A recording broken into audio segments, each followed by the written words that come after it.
بسم اللہ الرحمن الرحیم۔ جو ہمارا ٹاپک ہے ڈسکشن کا وہ ہے آج کا لیاقت علی خان اور ان کی ابتدائی حکومت۔ اس ٹائم میں کیا چینجز آتے رہے اس کے بارے میں ہم لوگ بات کریں گے، ٹھیک ہے؟ تو چلتے ہیں فرسٹ سلائیڈ کی طرف۔ جی، خواجہ ناظم الدین۔ اب جب جناح کی ڈیتھ ہو جاتی ہے تو اس کے بعد جو پہلے گورنر جنرل کے بعد دوسرا گورنر جنرل ہے وہ کون ہے؟ خواجہ ناظم الدین بنتے ہیں۔ ان کے ساتھ لیاقت علی خان پرائم منسٹر کی ڈیوٹیز جو ہیں وہ پرفارم کر رہے ہوتے ہیں۔ ناظم الدین جو ہیں وہ چونکہ گورنر جنرل بنے ہیں، وہ زیادہ اس پوسٹ کو پہلے سینئر پوسٹ سمجھا جاتا تھا، لیکن یہ لیاقت علی خان سے جونیئر پولیٹیشین تھے، تو ان کی وہ حیثیت نہیں تھی پالیٹکس میں جو کہ لیاقت علی خان کی۔ تو اس طرح سے پرائم منسٹر کا جو عہدہ ہے نا وہ زیادہ سینئر بن جاتا ہے خواجہ ناظم الدین کے گورنر جنرل بننے کے بعد۔ اور خواجہ ناظم الدین کو اس پہ کوئی اعتراض بھی نہیں ہے کیونکہ ان سے ایک سینئر بندہ جونیئر پوسٹ پہ تھا۔ انہوں نے لیاقت علی خان کو کسی قسم کی کوئی رکاوٹ نہیں ڈالی کہ وہ کوئی نظام کے اندر کسی قسم کی ان کے لیے رکاوٹ پیدا کی ہو یا مشکلات جنریٹ کی ہو۔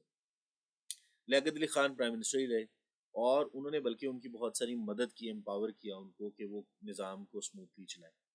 اب لیاقت علی خان کی ساری توجہ جو تھی وہ کنٹری کے نیو کانسٹیٹیوشن بنانے کی طرف تھی۔ پہلا ڈاکومنٹ جو مارچ 1949 میں کانسٹیٹیوشن کے متعلق بنا دیٹ واز آبجیکٹو ریزولوشن، ٹھیک ہے؟ اس کی بات کر لیتے ہیں۔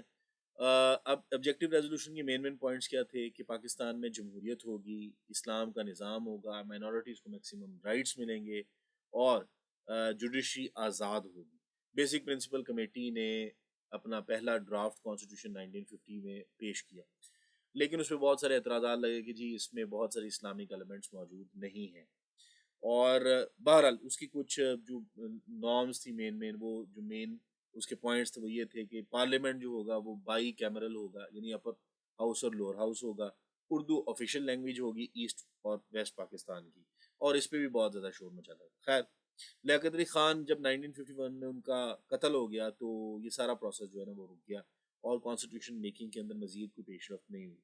خیر، ناظم الدین جو تھے ان کی لیڈرشپ کوئی بہت زیادہ افیکٹو نہیں تھی اور ان کے پیریڈ میں بھی اس پہ کوئی مزید کام نہیں ہوا۔ اور پھر اس کے بعد آبجیکٹو ریزولوشن جو ہے وہ ایک فنڈامنٹل ڈاکومنٹ تھا، بیسک ڈاکومنٹ تھا جس کے اوپر سارا ہمارا کانسٹیٹیوشن بننا تھا، اور وہ بہت سارے جو سیکشنز تھے سوسائٹی کے ان کی بہت سارے مسائل کو میٹ نہیں بھی کر رہا تھا۔ خیر، بہرحال آبجیکٹو ریزولوشن کے اندر مین پوائنٹ ہم نے پہلے بھی ڈسکس کر دیے، پھر ایک مرتبہ بتا دیتا ہوں کہ یہ 6 مین پوائنٹس پہ بیس تھا، جن کے اندر ڈیموکریسی ہونی چاہیے پاکستان میں، ریلیجیس فریڈم ہونی چاہیے، مذہبی آزادی، مائنورٹیز کو فل پروٹیکشن ملنی چاہیے، ان کے ریلیجیس رائٹس، ان کی ہر قسم کے سوشل رائٹس پروٹیکٹ ہونے چاہیے، تمام ہیومن رائٹس کو پاکستان میں پروٹیکٹ کیا جائے گا، اور جوڈیشری کی انڈیپینڈنس ہوگی، ٹھیک ہے؟ لیکن اس پہ بہت سارا علماء کو اعتراض ہے، وہ کہتے تھے کہ بھائی یہ بہت حد تک اسلامک اس کے اندر ابھی نارمز اور ویلیوز اور ڈفرینٹ جو احکامات ہیں اسلام کے وہ اس کے اندر مکمل طور پہ موجود نہیں ہیں۔ خیر، بہرحال پریزیڈنٹ جو ہے وہ دونوں ہاؤسز مل کے اس کو الیکٹ کریں گے، اور پھر اس کے بعد یہ تھا کہ ایکول لیجسلیٹو پاورز ہوں گی اپر ہاؤس اور لوور ہاؤس کے پاس۔ یہ ایک ڈرافٹ جو ہے نا وہ بنا دیا گیا۔ نیکسٹ یہ تھا کہ پریزیڈنٹ جو ہے وہ joint section of both the assemblies وہ الیکٹ کریں گے، اردو جو ہے آفیشیل لینگویج بنا دی جائے گی، یہ ہم نے بات پہلے بھی کر لی، تو مین پوائنٹس یہ جو تھے وہ بن گئے ہوئے تھے۔ اب آگے چلتے ہیں، تو اس ٹائم میں نا لیاقت علی خان کے ٹائم میں ایک لا پروڈیوس ہوا تھا جس کا نام تھا پروڈا۔ مقصد اس کا یہ تھا کہ کرپشن کو ختم کیا جائے، لیکن اس نے کرپشن کو خاص ختم نہیں کی، بلکہ ہمارے الحمدللہ پولیٹیشین نے اس کو لوگوں کے خلاف استعمال کرنا، ایک دوسرے کے خلاف استعمال کرنا شروع کر دیا، کسی پہ الزام لگایا، بلکہ ایماندار آفیسرز کے اوپر الزام لگایا کہ وہ کرپشن کرتے ہیں، ان کو وقتی طور پر سسپینڈ کروایا، اپنا کام نکالا، اور پھر اس کے بعد جو ہے اگر تو وہ گلٹی ہوتا ہوا تو گلٹی کر دیا، ورنہ اس کو ویسے سسپینڈ کیے رکھا۔ تو یہ بجائے فائدہ دینے کے بہت سارے نیگیٹو پرپسز کے لیے استعمال ہونے لگا، ٹھیک ہے؟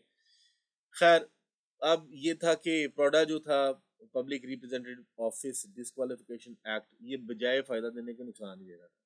اس سے کچھ لوگوں کے ہاتھوں میں پاور چلی گئی اور ٹرانسپیرنسی اور اکاؤنٹیبلٹی کا پروسیس بجائے شفاف ہونے کے خراب ہوتا چلا گیا۔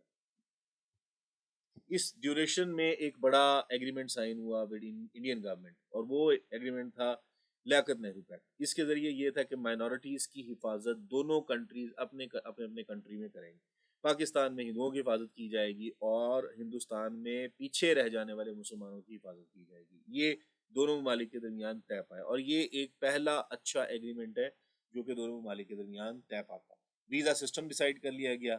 اس بیکٹ نے دونوں ممالک میں جو کمیونل وائلنس تھا یا جو ہو سکتا تھا اور جو ہو رہا تھا اس کو کافی حد تک ریڈیوس کیا اور ریفیوجیز کے لیے جو ہے کافی حد تک ایک اچھے حالات جو ہے وہ جنریٹ کی. آپ کو پتہ ہے پاکستان تو بہت ساری پرابلم میں سے گزرا تھا تو وہ ابھی ریفیوجی پرابلم کو ہینڈل کرنے کے اندر کافی حد تک ناکام تھا کیونکہ بہت سارے تقسیم ہندوستان کی غلط تقسیم کی وجہ سے یہ ہوا کہ بہت سارے ریفیوجیز پاکستان میں آ رہے تھے انڈیا سے تو ان کی رہائش کا مسئلہ اور باقی دیگر سوشل پرابلم جو تھے وہ ابھی تک حل نہیں کیے جا سکے تھے. مزید یہ تھا کہ حیدرآباد پہ جناح کے فوراً ڈیتھ کے بعد قبضہ کر لیا گیا کیونکہ آپ کو پتا ہے کنٹری کا جو مالک تھا وہ جا چکا تھا اور جب کسی بھی جگہ کے مالک جا چکے ہوتے ہیں تو پھر چور اچکے جو ہے وہ پھر اپنے کام کرتے ہیں.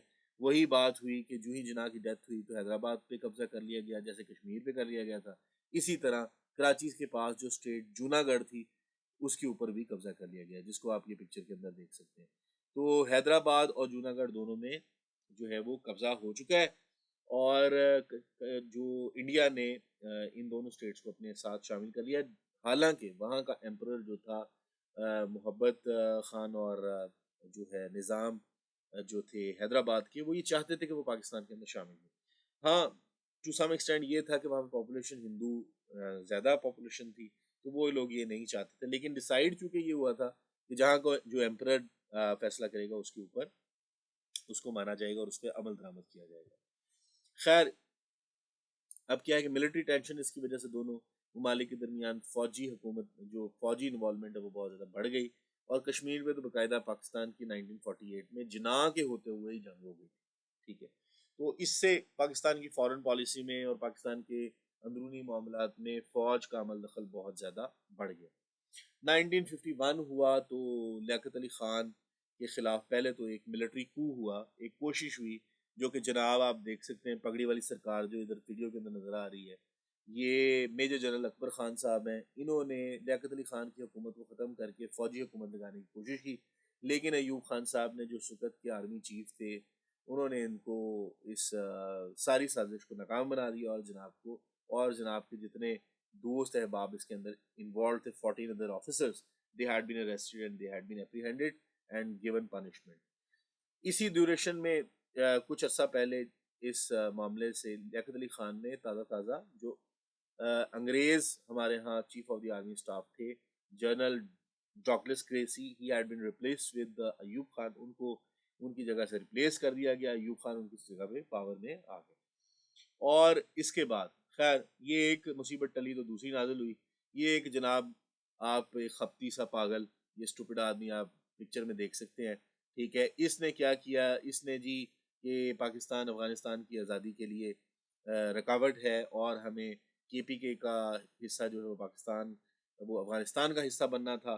یہ اس طرح کا ایک ریلیجیس فنیٹک جو تھا سعید اکبر ببرک جس کے اپنے سیلف سٹائلڈ کانسیپٹس تھے اس نے لیاقت باغ کے اندر لیاقت علی خان کو شہید کر دیا ڈائریکٹ ان کے سینے میں گولی ماری جس سے وہ موقع پہ ہی ہلاک ہو گئے اور ساتھ ہی رہی صحیح کسر جو ہے ہماری پولیس نے پوری کر دی.